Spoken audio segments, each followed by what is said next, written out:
esta sessão paralela sobre mobilidade. Na próxima hora será mais ou menos o tempo que temos. Vamos tentar perceber se o futuro próximo que nos é prometido vai compensar na ótica do consumidor.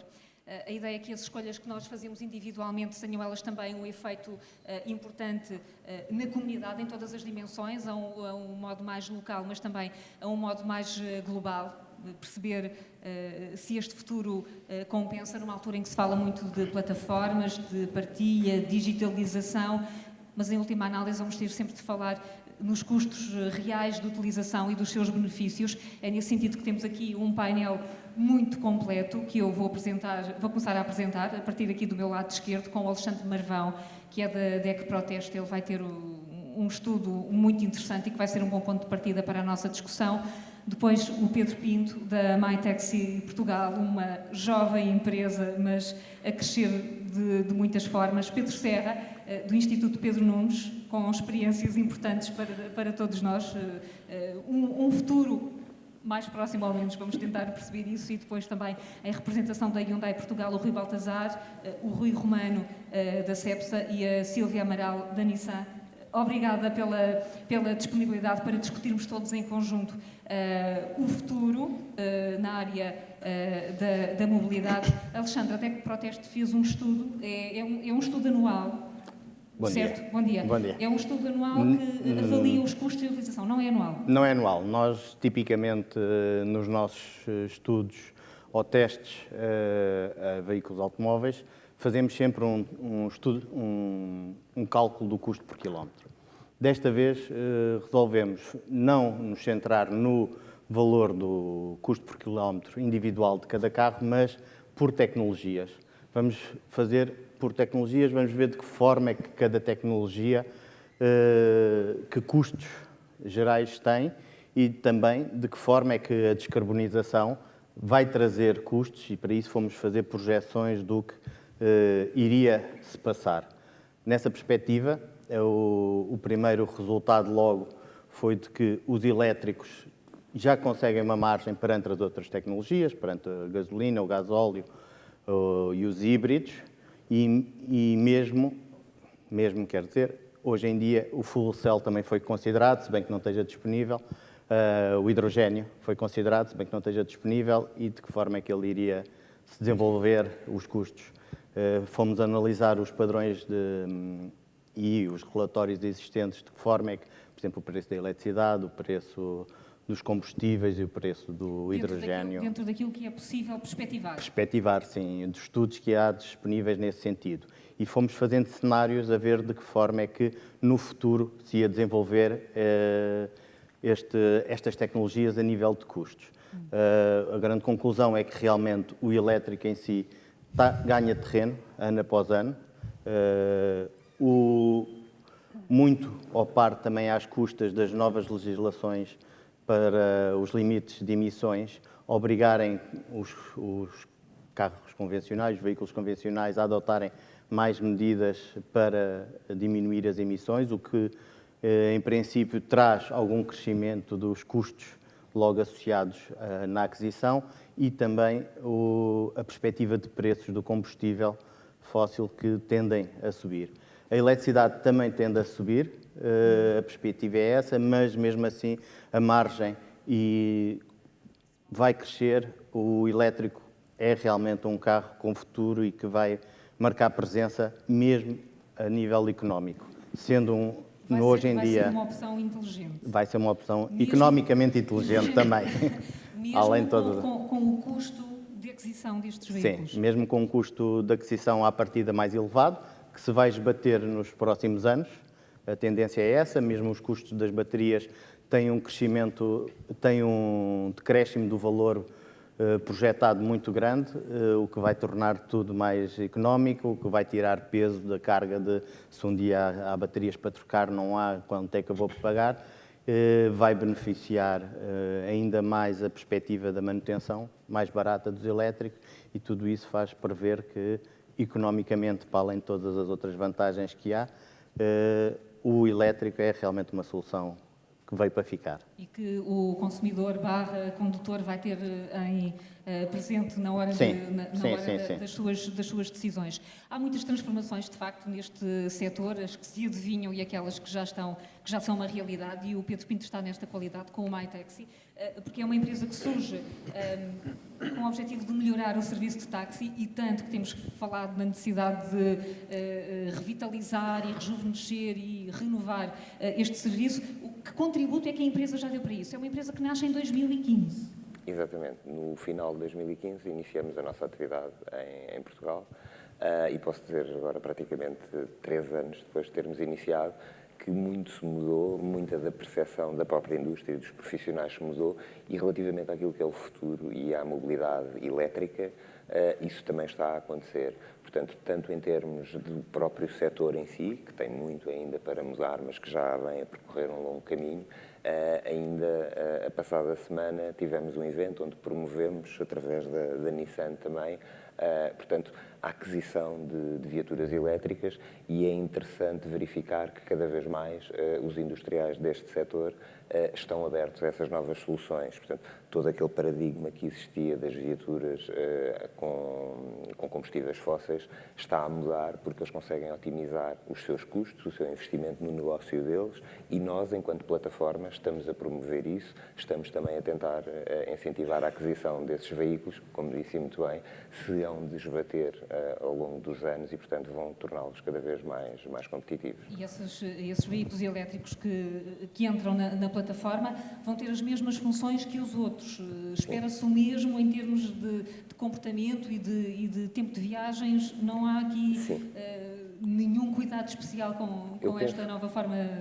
Nós temos agora diferentes tipos de serviço, e quando o cliente quer, e nós verificamos isso nas nossas análises, que cada vez mais o consumidor quer uma forma de locomoção que seja amiga do ambiente, e, portanto, oferecemos as várias formas que temos disponíveis, e é interessante verificar que cada vez mais há uma procura por viaturas elétricas, e os motoristas de táxi também já o verificaram. Também já senti isso da parte dos motoristas de táxi. Eu li numa entrevista em que se definia como um híbrido do setor. Sim. Ainda se define assim, quer dizer que já encontrou o melhor dos dois mundos, e estes caminhos que aqui nos apontou mostram que é possível a conciliação entre estes dois mundos. É sem dúvida, e sempre foi essa a nossa convicção. Aquilo que se verifica também é os próprios consumidores cada vez mais estão a valorizar estes métodos de mobilidade através das plataformas, são mais cómodos e não obrigam a terem um veículo próprio. Portanto, cada vez mais as novas gerações, e as atuais inclusive, vão optar por estas soluções. E para nós, MyTaxi, nós trabalhamos em exclusivo com o setor do táxi, mas conseguimos verificar, e ainda esta semana fizemos isso, portanto, um projeto piloto que lançámos aqui em Lisboa, que são as scooters elétricas, e que é mais um nicho de mercado que demonstra que a locomoção ecológica está no topo da agenda e os consumidores valorizam. E que vai mudar mesmo... Sim. A forma como todos nós olhamos para estas questões do transporte. Deixem-me puxar as marcas, porque lançou aqui esta parceria que a MyTaxi está a fazer, ou que fez com a Nissan. Silvia Amaral também está aqui. Como é que as marcas se adaptam a algo que é uma evolução tecnológica, é ao mesmo tempo uma imposição de metas europeias que hão de chegar inevitavelmente, e é também um novo sentido que os consumidores procuram para a utilização do carro? Como é que se trabalha com estes cenários e também com tantas incógnitas? Bom dia. A Nissan foi praticamente a primeira marca a surgir com soluções de mobilidade elétrica com volume comercial. Os veículos elétricos foram os primeiros a aparecer há mais de um século atrás, e depois é que se passou para os veículos a combustão, e depois novamente agora então estamos a voltar aos veículos elétricos.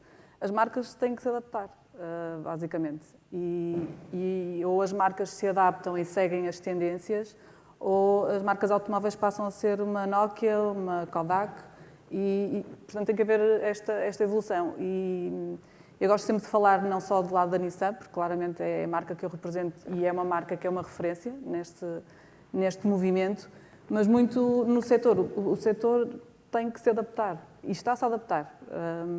Todas as marcas... Novas formas de energia. É o setor elétrico, é a eletricidade que vai ser a grande referência, ou há outras formas? Isso é uma que devem ser incógnita. encaudadas? Eu penso que isso é uma incógnita e duvido que haja alguma marca que possa afirmar, ou alguém que possa afirmar que esse vai ser o futuro. Eu penso que estamos numa fase de transição. Claramente, agora, a realidade são os veículos elétricos, os híbridos plug-in, e, portanto, a eletricidade é claramente, isso não há dúvida. Se vai ser através de uma bateria, se vai ser o hidrogénio, se vai ser outra solução, isso é uma incógnita. Neste momento, a única que é viável e que é possível já está disponível no mercado há mais de 10 anos, são claramente as viaturas elétricas com uma bateria. E é o mercado que vai decidir? E é o mercado que vai decidir e vai ser a tecnologia e a inovação que vai decidir qual vai ser o próximo passo. Rui Baltazar, é por aí também, Hyundai Portugal, Bom é por dia. aí também, fica muito do lado do consumidor aquilo que vai ser as opções tecnológicas das marcas? Sim, sem dúvida. Eu concordo inteiramente com a Sílvia. Hoje não há nenhum construtor que se atreva a dizer o que é que vai ser o futuro daqui a 10 anos. Todos eles estão a trabalhar, ou não vou dizer todos eles, mas praticamente todos estão a trabalhar em todas as tecnologias possíveis. O que posso dizer é que todos os automóveis daqui a 10 anos vão ter alguma forma de eletrificação. Essa, para já, é, se calhar, o primeiro passo que vamos ter. Seja um veículo híbrido, seja plug-in, ou seja, de ligar à corrente, seja um veículo 100% elétrico. O passo seguinte, há quem diga que é o hidrogénio, ou seja, substituir baterias de eletricidade que são carregadas numa tomada, seja ela doméstica, um carregador de alta voltagem ou de maior capacidade, ou substituí-las por tanques de hidrogénio. Essa uma possibilidade. É isso que a Hyundai está a trabalhar também, mas num futuro a mais longo prazo. Em Portugal nós não temos ainda rede de abastecimento de hidrogénio. Está a começar agora a dar os primeiros passos para ver se começamos a ter algum tipo de rede de abastecimento, mas claramente o mercado está a direcionar-se para aquilo que são viaturas híbridas, plug-in ou elétricas, 100% elétricas. Tendes nós, pelas circunstâncias todas, conhecemos um mercado pequeno, têm que aguardar e acompanhar com grande interesse os grandes mercados que são os verdadeiros definidores desses caminhos? Sim, sem dúvida. Nós não fazemos um mercado automóvel, nós seguimos tendências com algum atraso, em alguns casos, noutros vamos um bocadinho à frente. No caso do hidrogénio, acho que ainda temos de esperar alguns anos até ter uma rede de abastecimento, que é aquilo que vai possibilitar depois o aparecimento de viaturas a hidrogénio no mercado. Quanto aos elétricos, acho que já temos um caminho feito em termos de rede de abastecimento, que tem de ser melhorada, a meu ver, ou seja, a rede claramente já começa a dar sinais de ser incapaz de responder às necessidades do mercado, e isto dou apenas alguns exemplos. Por exemplo, há uns tempos atrás fui um posto de abastecimento da Prio e estavam 5 carros para ser carregados, 5 livres. Por isso, estavam 2 a ser carregados e mais 3 à espera e já estava mais um quarto a chegar. Isto já dá a ideia do mercado que existe, não é? Já há um mercado a impor novas necessidades. Rui Romano, a Cepsa está neste setor tradicional do abastecimento. Como é que, com as indefinições tecnológicas, como é que este negócio se pode adaptar a algo que ainda não está definido? É um facto. As indefinições são muitas, aliás, ficou patente. Para transpor para os postos de abastecimento de combustíveis as necessidades das marcas, há de facto uma dificuldade técnica, porque hoje em dia muitas marcas estão a desenvolver os seus próprios sistemas, necessitam de abastecimento e de facto não há uma rede suficientemente interessante para essas marcas. O que está a acontecer hoje em Portugal, enfim, acontece nomeadamente com a Cepsa, já temos vários carregadores. O que fazemos é ter carregadores com várias opções de carga, mas de facto temos sempre o problema desses equipamentos ficarem obsoletos de um dia para o outro, porque isto é um nicho de mercado por enquanto, está a crescer, mas na verdade estamos a falar de menos de 1% do mercado automóvel hoje em dia. Há previsões de crescimento e, de facto, há um crescimento interessante, mas, de acordo com a nossa visão, e temos um observatório em Espanha que nos permite ver o mercado ibérico, principalmente, mas também o europeu. De acordo com as nossas previsões, em 2030 teremos 5% de carros elétricos e 10% de carros híbridos plug-in. Ora, Do ponto de vista do negócio, isso já é atraente? do ponto de vista do negócio, é atraente se houver uma definição clara. Imaginemos que com os combustíveis clássicos, uma viatura, enfim, nós compramos uma viatura e temos que procurar um sítio específico onde haja uma pistola de gasóleo que caiba naquele carro. De facto, não é fácil, não pode ser. E, portanto, tem que haver também da parte dos construtores, que não deve ser fácil, porque os construtores, enfim, são de países diferentes também, têm visões diferentes e, portanto, têm desenvolvimentos distintos. Mas tem que haver da parte, e parece que há algum consenso acerca disso, mas tem que haver da parte dos construtores um caminho claro para que não só os postos de abastecimento de combustíveis, como também, enfim, outras entidades, como as câmaras municipais e mais, consigam dotar o país de uma rede que seja eficaz para a maioria dos carros elétricos. Eu deixei para o fim o Pedro Serra, do Instituto Pedro Nunes, porque intuitivamente parece-me que a área onde estão a trabalhar e que estão a desenvolver será a mais longínqua, a dos carros autónomos. Ainda em outubro, na CREL, tivemos a possibilidade de testar esses carros autónomos.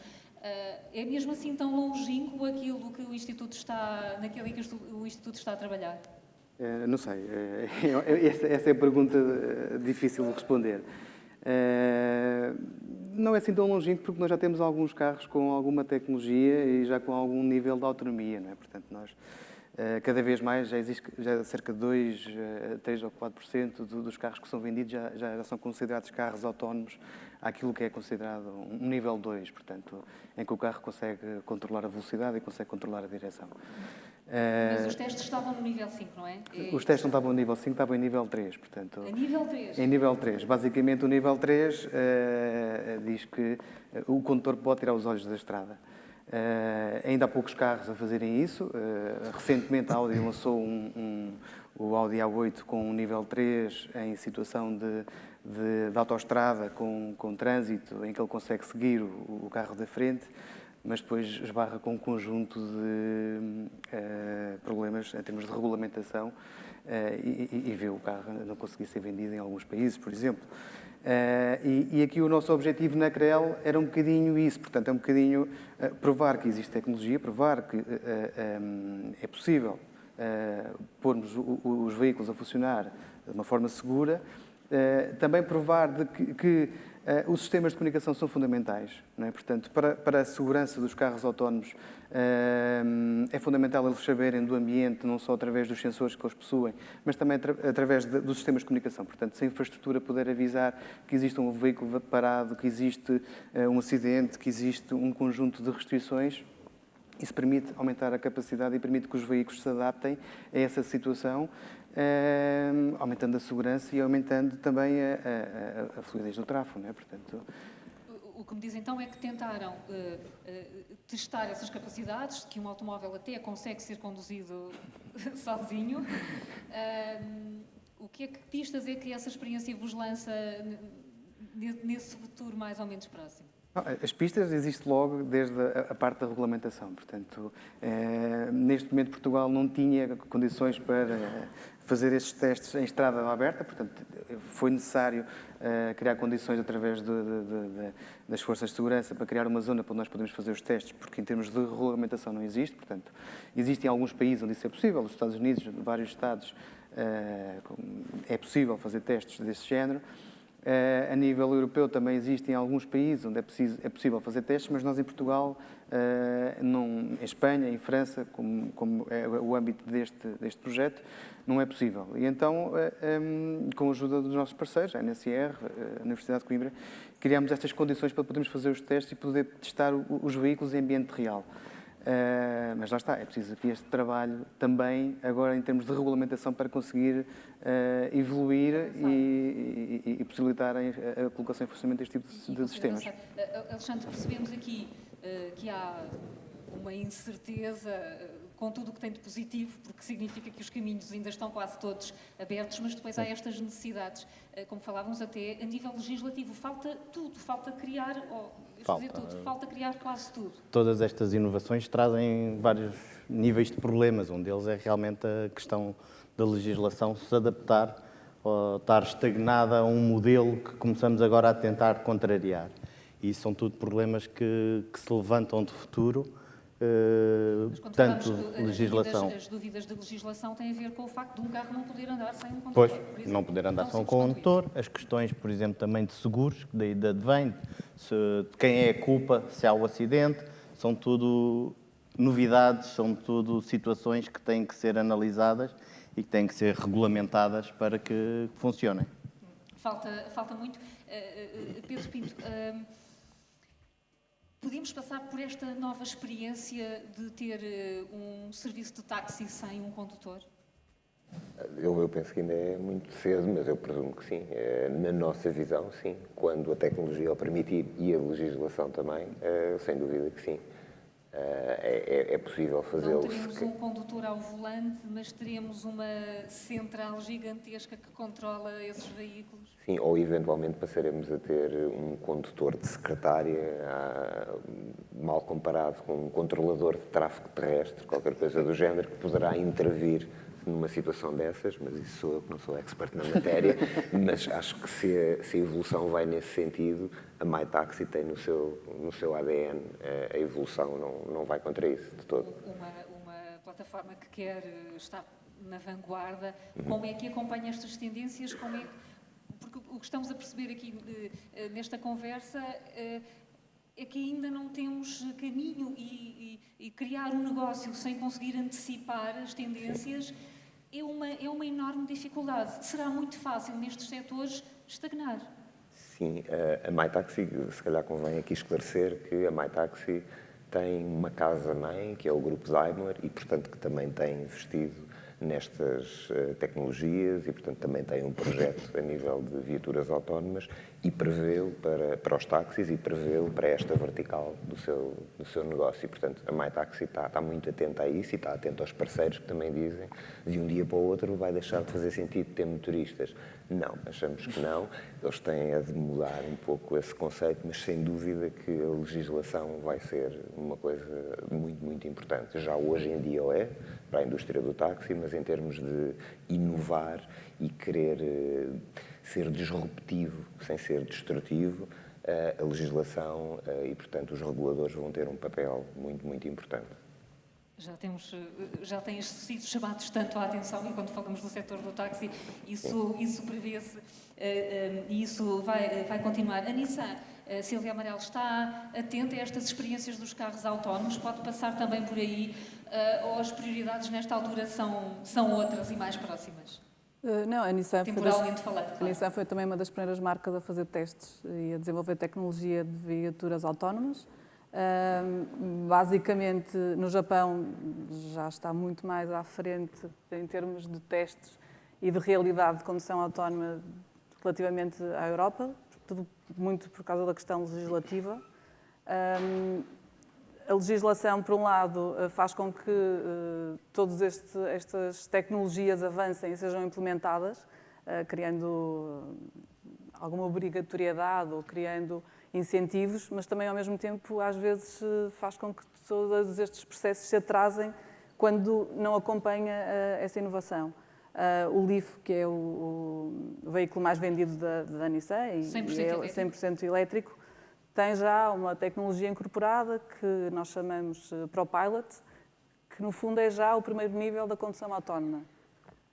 Por uma questão de legislação, por exemplo, não é possível ativar a condução autónoma sem ter uma mão no volante, por uma questão de legislação. Efetivamente, o veículo pode fazer aquilo que faz sem a mão no volante. Portanto, isto só para dizer que as marcas todas têm que se adaptar. A Tesla já não funciona bem assim, porque é uma marca americana e, portanto, já não funciona bem assim. Mas, em termos de legislação, a condução autónoma não é possível. Agora, a Nissan claramente está atenta, claramente é uma marca que tem vindo a ser, desde o início, a marca impulsionadora.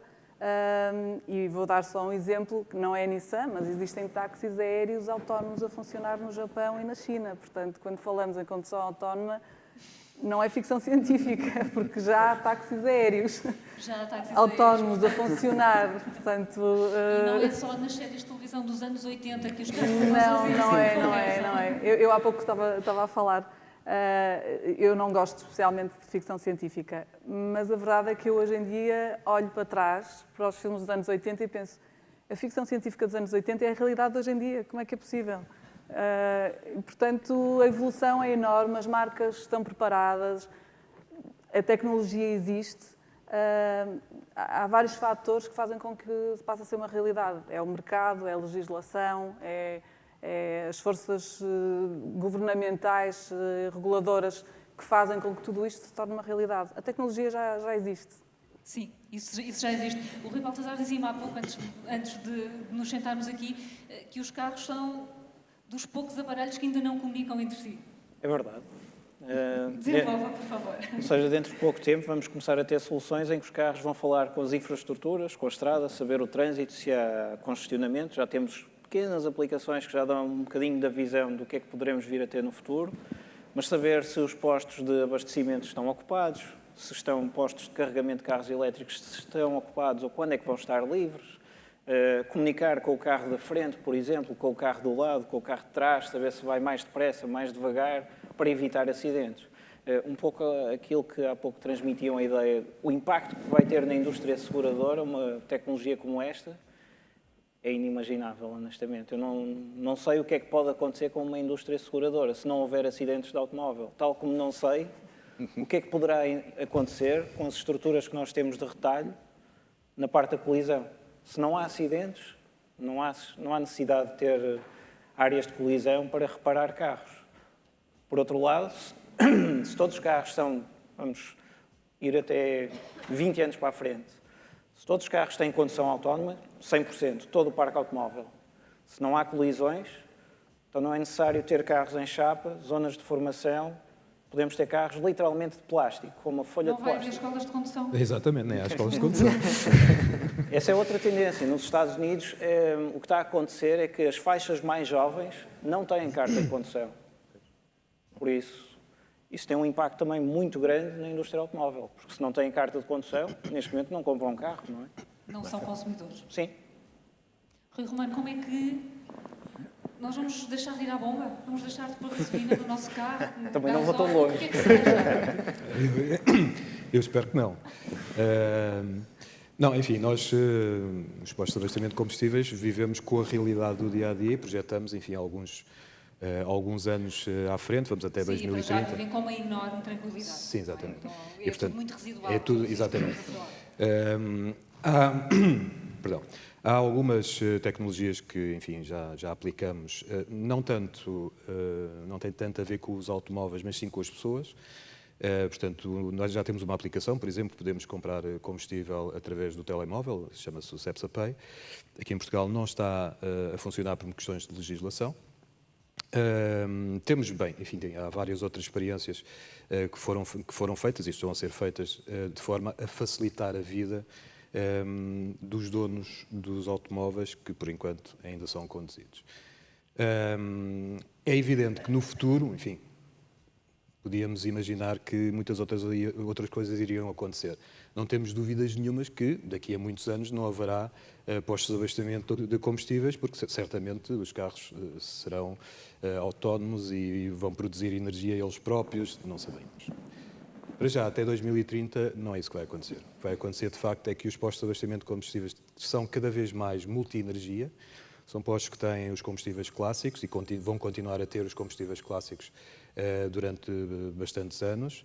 Têm também os carregadores de automóveis. Vou ter em consideração essa sua preocupação nos próximos postos de abastecimento. Têm também outras energias, nomeadamente o GPL, porque, enfim, não é só a eletricidade, há outras energias alternativas, não direi totalmente limpas, mas alternativas, nomeadamente o GPL, o GNL, portanto o GNL é gás natural, e portanto há de facto uma evolução dos postos de abastecimento no sentido de se tornarem multi-energia. Provavelmente o hidrogénio um dia também estará em Portugal. Para já ainda não é viável, mas será certamente no futuro. E não tenho dúvidas nenhumas que daqui a 5 ou 6 anos, portanto não será um horizonte tão largo, de facto, quando entrarmos num posto de abastecimento, teremos muitas, como nós chamamos, ilhas de vários produtos diferentes. Portanto, há que manter todas as opções em aberto, Sim. consoante aquilo que vai ser o mercado. Pedro Serra consegue apostar no que é que vai ser este mundo do automóvel? Começamos a perceber que haverá uma tendência para não sermos todos condutores, ao contrário do que acontece agora. É admissível isso, é aceitável que deixemos de precisar de ter essa competência. Não acredito nisso, não é? Portanto, acho que muita gente tem o prazer da condução e o prazer de conduzir. Vai ser só o momento do lazer e não propriamente a necessidade que todos Exato. temos hoje. Mas só voltando um bocadinho atrás na parte da legislação, a União Europeia está preocupada com isso e Portugal também está preocupada com isso, não é? E recentemente foi assinado um acordo nas Nações Unidas em que diz que os veículos podem circular com funcionalidades autónomas desde que elas possam ser desligadas ou possam ser, digamos que, sobrepostas pela ação humana. Portanto, isto já é um passo já que revela que as entidades estão preocupadas com isto e que veem que isto realmente vai ser o futuro. Portanto, não podemos estar só a culpar a legislação, mas pronto. Relativamente àquilo que vai ser o futuro, bom, não sei, existem estudos que dizem que em 2025, 2030 vamos começar a ver os primeiros carros com nível de autonomia 5 nas estradas. Agora, não sabemos em que situações, não é? Porque podem ser autoestradas, podem ser no meio urbano. Isto não vai ser uma transição de um dia para o outro. Portanto, não vai, de repente, vai deixar de haver condutores e vai passar a haver tudo em mobilidade autónoma, não é? Portanto, vai ser uma fase gradual. Qual é que vai ser o caminho? Acho que ninguém sabe, não é? Portanto, existem claramente aqui dois caminhos que estão a ser traçados. Um deles é, por exemplo, a Google ou a Uber, que estão já a apostar em tecnologias mais altas, com autonomia praticamente total dos seus sistemas e estão a fazer testes nesse sentido. E depois temos as outras realidades que são as mais seguidas pelos fabricantes automóveis, em que estão cada vez mais a equipar os seus veículos com mais tecnologia e trazer mais funções autónomas aos seus veículos. Portanto, existem aqui dois cenários. Acredito que no futuro eles vão se unir. Agora, como é a grande incógnita. É a grande incógnita. E está garantido, Alexandre, que não será o consumidor a pagar tudo? No fim é sempre o consumidor a pagar tudo, né? Ao fim e ao cabo. Mas faz parte e acho que é esse o sentido. Agora, vamos ver isto. Isto são as soluções que nós temos. Nós não nos compete, DEC Proteste, fazer futurismos. Compete-nos analisar o que temos. E o que temos hoje em dia, o elétrico é uma solução. É a solução que nós temos agora para descarbonizar as cidades. É uma solução razoável, economicamente já viável e é essa que nós analisamos neste momento. O futuro logo se verá. Por exemplo, os autónomos realmente criam um leque muito grande de outras possibilidades de mobilidade, abrem novas perspectivas, mas estamos cá para analisá-las quando elas forem desenhadas. Estamos todos a escolher e todos a tentar desbravar um caminho e é nesta altura que temos já um pouco menos de 15 minutos que eu gostava de abrir também a vocês que estão a assistir e que vão escolher aquilo que vai ser a visão do futuro. Queria dar-vos espaço, não sei se alguém tem já alguma questão que queira colocar a algum dos convidados deste painel. Vamos dar algum tempo, penso que sabiam ao que vinham e que eram convidados a isto.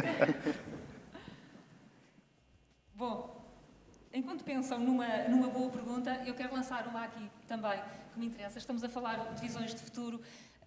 Consegue ver como é que vai ser a cidade daqui a 15 anos? Quando percebemos que há aqui uma meta temporal de transição, como é que vai ser assim? Como é que imaginamos as cidades? Eu acho, essa é uma opinião pessoal, que as cidades foram desenhadas inicialmente para as pessoas habitarem nelas, Com a revolução industrial, com os veículos entrarem cada vez mais, as viagens, as cidades tiveram de se adaptar à utilização dos veículos e, portanto, as estradas ficaram maiores que os passeios e as cidades foram tomadas pelos veículos. Eu acho que no futuro aquilo que terá de acontecer é um repensar dessas infraestruturas de forma a acomodar todas essas novas tecnologias e devolver, tanto quanto possível, parte desse espaço às pessoas. Parece-me que a tendência será voltar a devolver o espaço às pessoas e haver...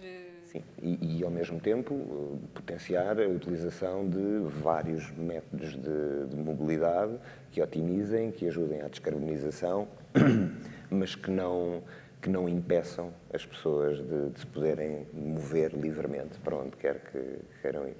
Quando andamos aqui a avançar pelo futuro, Pedro Serra, há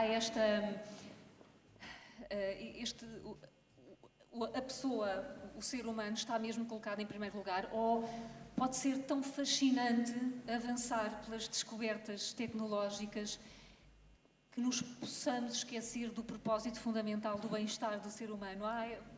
Eu espero que não. Podemos entrar por aí? Eu espero que não, não é? Eu espero que não, até porque o objetivo, quando nós fazemos estas evoluções tecnológicas, normalmente é sempre facilitar ou melhorar a vida às pessoas, não é? Portanto, a pessoa está sempre no centro.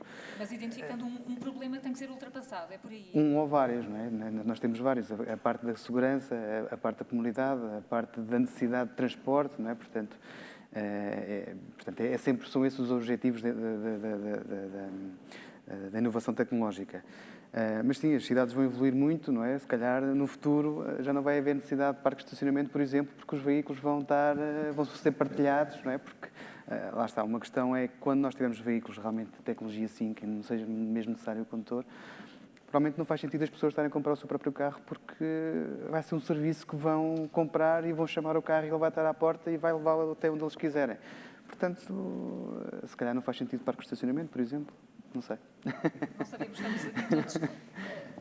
Estão preparadas as marcas para esta possibilidade do carro não ser um bem de consumo tão necessário como é hoje em dia para todos? Bom, espero que não, claro. Para já não estão, porque o modelo de negócio está assente naquilo que é a aquisição, digamos assim, como utilização particular de uma viatura. Mas já há soluções, ou seja, e mais uma vez referência nos Estados Unidos, já começam a ser lançados programas em que as pessoas não compram um carro, alugam uma solução de mobilidade que pode ser composta por utilização de uma viatura durante alguns dias do mês, pode ser X euros ou X dólares para a utilização num táxi ou Uber, pode ser a utilização de uma scooter, de uma bicicleta elétrica. Isto abre muitas portas, ou seja, as marcas acho que se têm de preparar para esse futuro, que é o fim, basicamente, da propriedade individual de um carro. Porque se pensarmos naquilo que temos hoje, cada um de nós tem uma viatura para utilização pessoal e quanto tempo do dia é que utiliza a viatura? 1 hora, 2 horas? Em 24 horas do dia? Faz sentido este tipo de utilização? As marcas o que se têm é de adaptar àquilo que será a realidade do futuro. Ou seja, os carros não vão deixar de existir, pelo menos para já, até que exista o teletransporte, se é que alguma vez virá a existir, mas têm de se adaptar a novas formas de mobilidade e a novos conceitos. Acho que é isso que vai ter de acontecer. Silvia, os carros não vão deixar de existir, mas a nossa existência vai ser diferente na relação com os carros. Sim, claramente. Já é. Claramente, os Estados Unidos está sempre uma série de tendências que vão muito mais à frente, mas se pensarmos em Lisboa, já há car sharing e normalmente quem está por trás das empresas de car sharing, muitas vezes as pessoas não têm essa percepção, mas são marcas automóveis que estão por trás. Vou dar um exemplo da Nissan, que por exemplo não tem um car sharing de carros elétricos, mas há outras marcas que já têm. Mas a Nissan, por exemplo, desenvolve painéis solares, baterias de armazenamento de energia, para tornar a utilização da viatura muito próximo de custo zero. Há pouco estava a falar se é o consumidor que vai ter que pagar a fatura, no final sim. Mas, por exemplo, no caso da Nissan, aquilo que nós chamamos de ecossistema da Nissan é, através de painéis solares, já há energia renovável, armazenar a energia, devolver a energia para alimentar a viatura e a energia que não é consumida em horários de pico devolver a energia à rede e, portanto, a utilização da viatura é próximo de custo zero ou até se terá aqui algum benefício.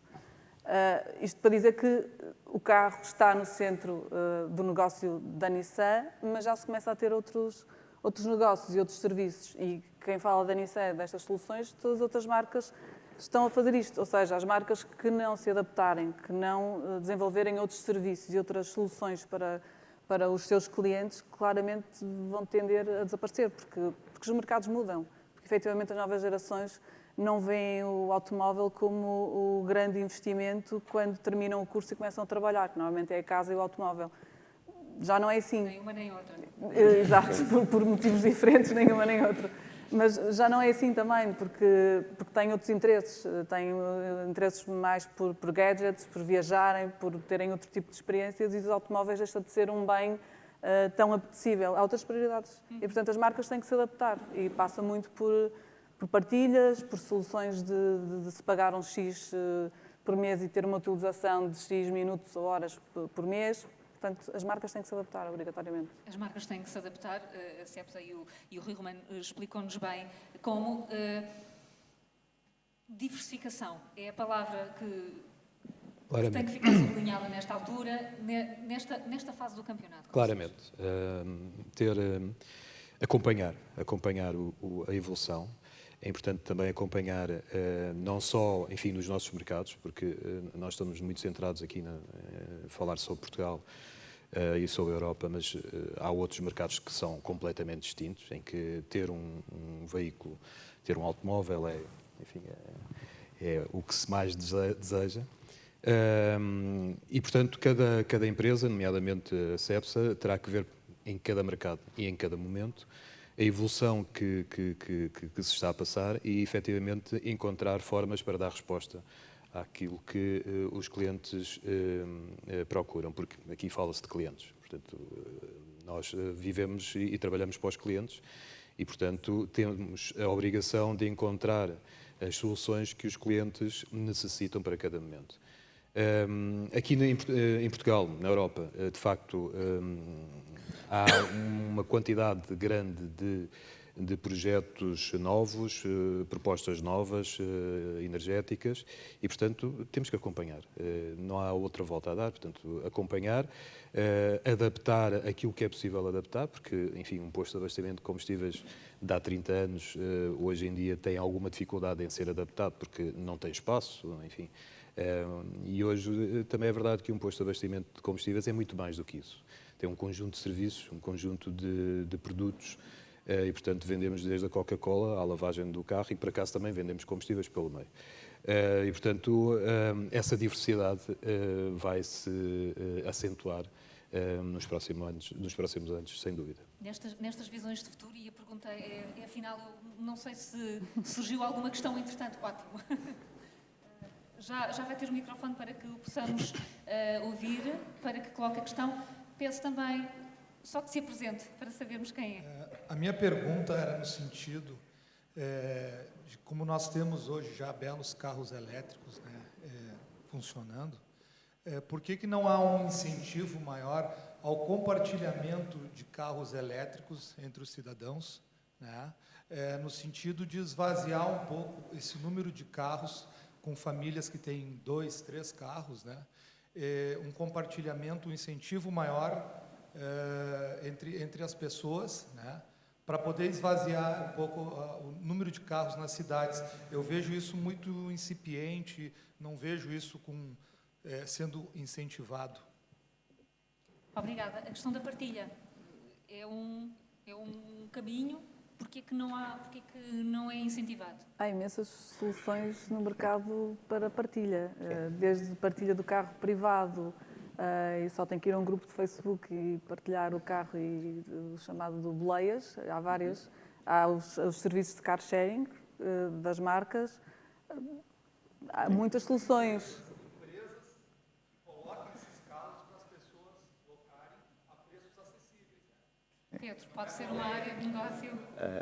Nós, em particular, estamos neste momento a fazer taxi sharing pela primeira vez em Portugal, com alguns projetos que estão a avançar, mas penso que não seja exatamente o que estava a questionar, que é viaturas puramente elétricas. Exato. Mas existe. Mas isso já existe. há Já uma existe, se calhar marca- não é o suficiente ainda. Sim. Isso, sim. Há uma marca que já entrou por aí, toda a sua gama de car sharing é veículos elétricos. Uma das coisas que se calhar faltava para haver mais era realmente começar a ser economicamente viável ter carros elétricos. E é por aí que também se vê que o estudo em si está correto, porque já começamos a ver da parte das empresas a adotarem os carros elétricos, porque já não são um encargo tão grande de serem elétricos, para além de depois da aceitação do público. Mas já começa a haver. Há também aqui realmente uma questão de adesão, de procura, de interesse em fazer. Ainda estamos todos muito mentalizados para rapidamente pegarmos no nosso carro, rapidamente termos outras opções. É algo que também, se calhar, são as mentalidades das pessoas que têm que mudar e começar a ser trabalhadas nesse sentido. Quanto aos custos, realmente também é uma questão que o mercado dita e que se espera, e daí também termos já feito 2 ou 3 estudos sobre a partilha e as soluções que existem de partilha para que seja visto como uma alternativa, realmente. Já que eu tenho o microfone. Bom dia. Silvia Menezes, trabalho no DEC Proteste também, e tenho uma pergunta mais no sentido de reflexão.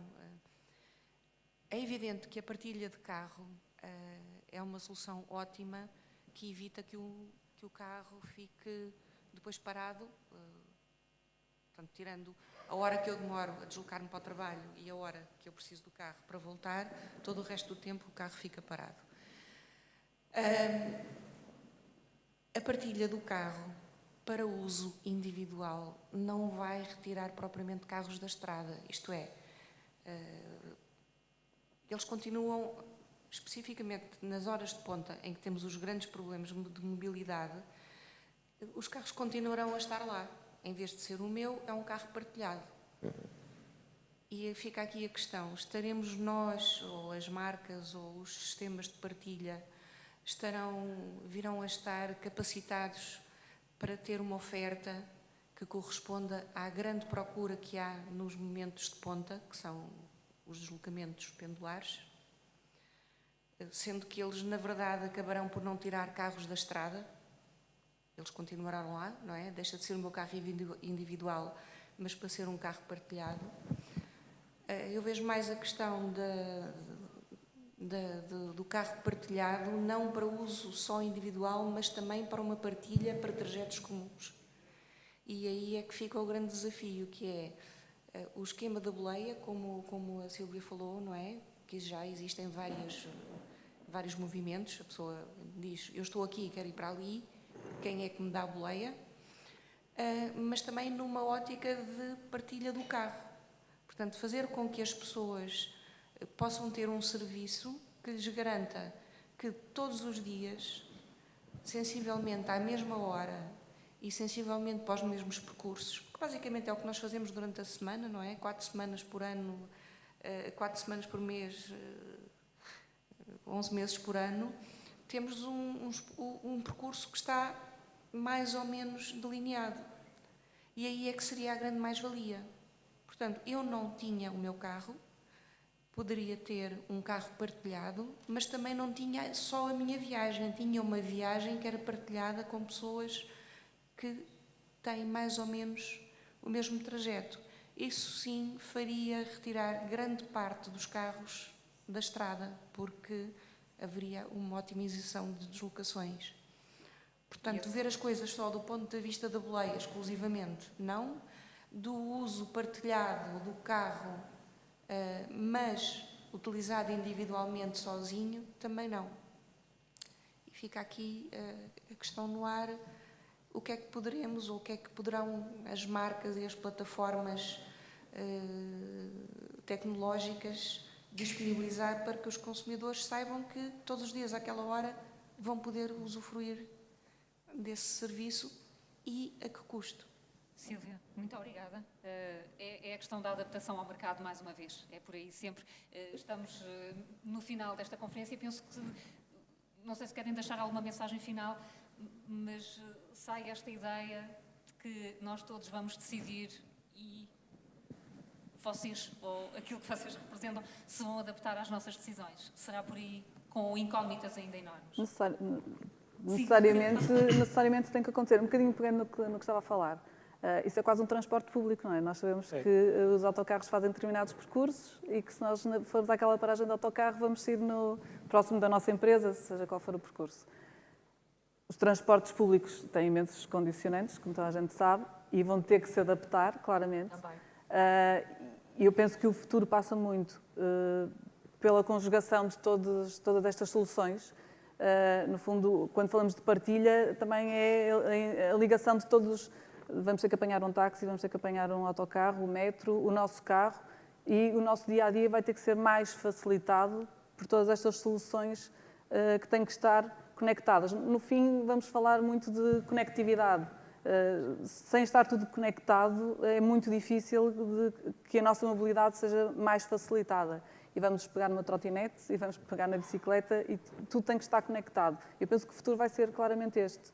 Porque aquilo que se percebe é que as pessoas estão muito desejosas de deixar de passar horas no trânsito, de estar completamente tudo congestionado. Tudo isto tem que estar a funcionar. Eu penso que é uma questão de tempo. Principalmente, se calhar, o futuro passa muito por tirar-nos mobilidade, se calhar. Começando por aí. Não nos obrigar a fazer certos movimentos que hoje em dia fazemos. Por exemplo, através de uma mobilidade escolar melhor, em que não nos obriga a levar os filhos à escola e consigamos aí logo reduzir uma ou duas cadeias de mobilidade. Esse seria o grande foco, primeiro, de uma boa mobilidade de todos nós, ou uma boa mobilidade urbana. E depois, sim, depois é adaptarmos a todos os métodos e tentarmos partilhar e estarmos conectados para fazer o resto das mobilidades da melhor forma possível. Eu acho que a única coisa a acrescentar seria, sem dúvida, a interconectividade, a adaptação, mas sobretudo dos meios que já existem. Portanto, o estarmos a acrescentar mais tráfego às cidades só vem piorar a mobilidade e, portanto, vai contrariar o próprio propósito. Se os meios se adaptarem, a conectividade dos transportes públicos, dos táxis, das diferentes plataformas de partilha, o que já existe, aí não tenho dúvida que isso poderá vir a ser uma realidade. Meus senhores, muito obrigada. Foi uma relação de tirar mobilidade para termos melhor mobilidade, pode ser esse o caminho. Obrigada também pela vossa participação. Agora é almoço, a seguir temos mais debates, vamos falar de transportes públicos daqui a pouco, também estão convidados para essa questão aqui nas conferências sobre a mobilidade. Boa tarde, até já.